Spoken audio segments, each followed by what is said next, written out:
So we're not done yet. I know that was very interesting, but we are now calling to the stage Rabbi Steven Burg, CEO of Aish, will be interviewed by Alex Winstone.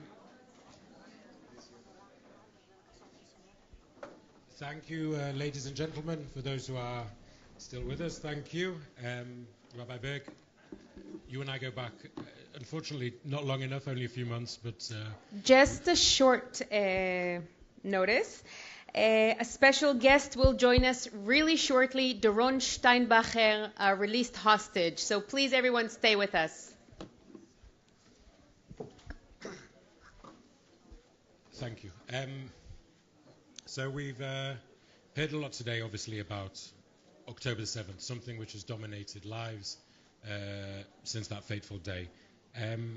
Since then, we've seen an incredible rise in anti-Semitic incidents globally, everywhere, the West, all over, Australia, you name it.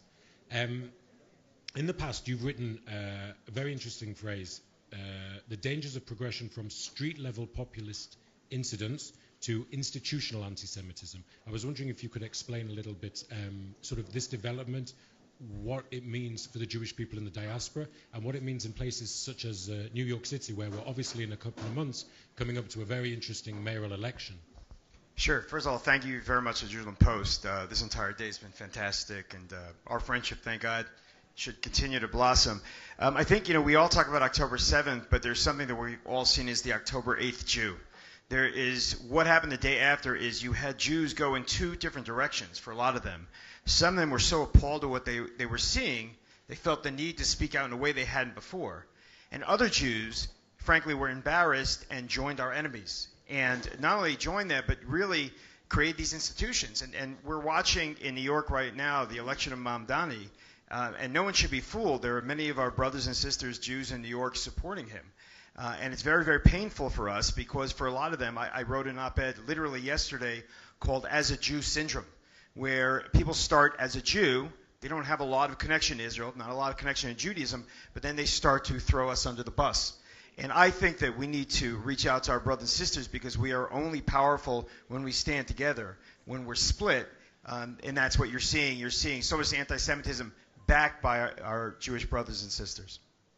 Fantastic. As you just said, Jewish internal divisions sometimes can be a great thing. I'd like to, if I may, bring up Aish has just become a member of the World Zionist Congress. It's joined with Foreign Minister Gideon Saar's party. And I was wondering if you could describe sort of the unified approach that you guys together are hoping to make or take on the issues affecting world Jewry and mainly institutionalized anti-Semitism, and how or what you envisage you can do to help bring these disaffected Jewish youth sort of back into the fray. I think people are a little thrown by Aish's going into the World Zionist Congress, all the spaces. Here we are at the diplomatic conference where I'm speaking. But one has to realize that we actually do 1 million video views a day on social media. We speak to more Jews daily than any political organization and anyone else really out there. And it is impossible to separate Jewish education from Jewish activism and the support of Israel. You can't separate it.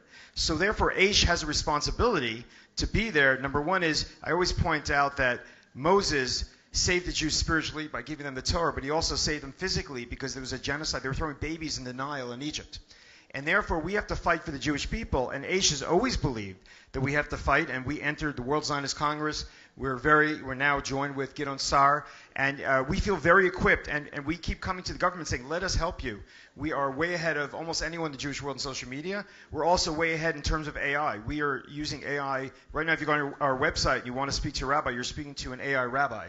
So we're very, very advanced, and the only way we're going to get out to all of these Jews across the world is if we continue to advance, to understand. So many Jewish leaders, they start to try and explain and give facts about Israel and the history of Israel. No one is really following that. If you can't, in TikTok, do it in 15 to 30 seconds, it's not entering their minds. And so therefore, we have to fight it. Yes, the truth is with us, but we have to fight it in a way that the next generation can understand, and that way we can bring our brothers and sisters back to support Israel and the Jewish people. Fantastic. Could you go into, if possible, a bit more specific, sort of the social media world? You know, you said 1 million views a day, which is fantastic. Sort of the methods you use or tactics or the ideas that you promote to help bring these disaffected Jews? Because, you know, a Jew can sit in America, watch a video, and it can end up, they suddenly make Aliyah, or it can flip. They can end up at a protest supporting Hamas in New York City. You know, how do you use sort of social media and technology to reach that modern audience? Yeah, that is a great question. Great question. And I think anyone here that has been on Amazon.com, you know, you go on there, you flip on your phone, you say, wait a minute, how did they know what I need more than I do?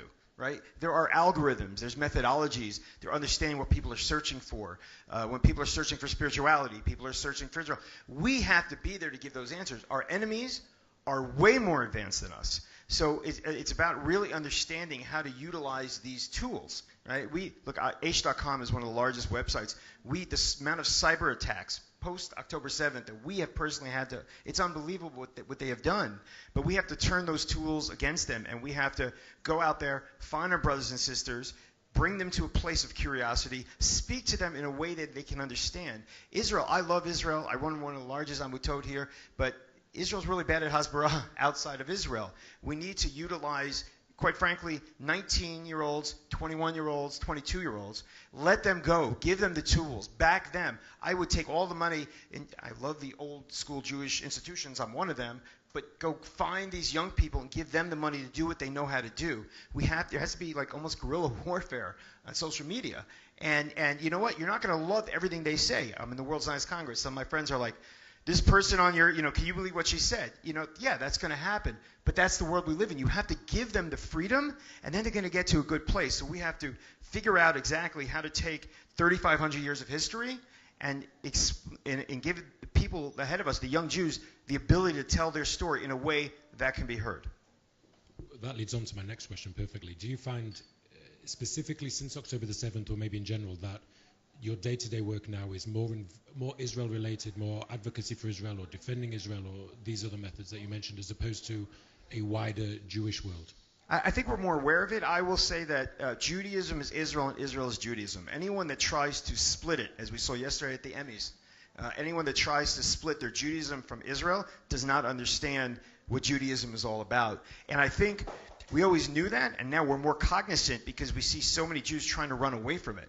And it's not a new phenomenon. You had this, 100 years ago, 150 years ago, where people, before the creation of the State of Israel, where people tried to replace Judaism and Israel in their prayer books.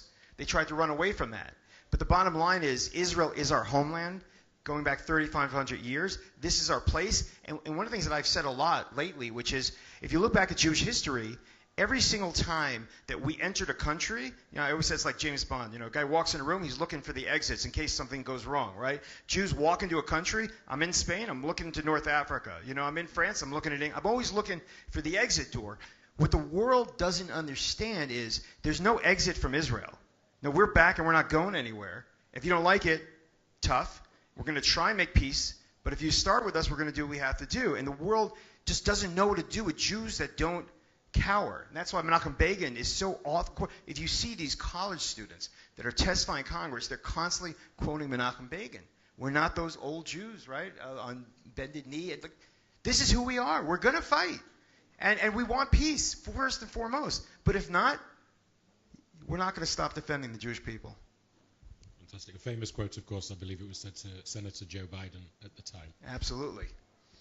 Well, that also explains, I assume, why your headquarters, your stunning headquarters, for those who've not seen the Aish Torah, the Aish World headquarters down the road in the Old City, are absolutely phenomenal. And that's why you're based, I suppose, here in the heart of the Holy Land, as opposed to New York or LA or somewhere like that. You're all invited, One Western Wall Plaza, to come. But I have to tell you, Jews and non-Jews, they mentioned the Abraham Accords earlier. At that time, when the UAE made peace, and so many folks from the UAE came to Israel, they could not go to the Temple Mount because the Palestinians would harass them. So guess what? They would come to Aish Torah. And Aish Torah welcomed them with open arms. And every day, there was someone else with flowing robes up on my roof, and we embraced them as our cousins, as people that wanted peace. And so our position, we believe that Aish does not own that building. It's owned by the Jewish people. and it's the United Nations, a good United Nations, representing all around the world. And every day you walk in there, you're hearing languages from all over. And we want people to come there and understand. You know, I always say our goal is that for our building to be the second most beautiful building in the old city, outside the temple. But it's an amazing spot, and that's a spot of peace and prayer. And people have questioned me. I remember early on, after the Abraham Accords, they asked about peace. And I said, you know, from 1948 till 1967, as a Jew, if I was standing in Asia, I would have been killed. Since 1967, all the three major religions are allowed to pray in peace. And we're Jews. We're always going to, and I recently had my Armenian friends come over, and I invited them for lunch. And they came in, they were a little nervous of me. What are we doing? I said, you're our neighbors. And we had a great time. And then we went they had a commemoration of their genocide. That's what we have to do more of. And we do more of it, I think, in the States than here. But we need to embrace our friends. We need to understand not everyone's an enemy. And the more we can embrace people in those kind of situations, and I feel a responsibility being the old city to reach out to the Christians and the Muslims and all the other faith groups, the more we can bring them in, I think the more closer we'll get to peace.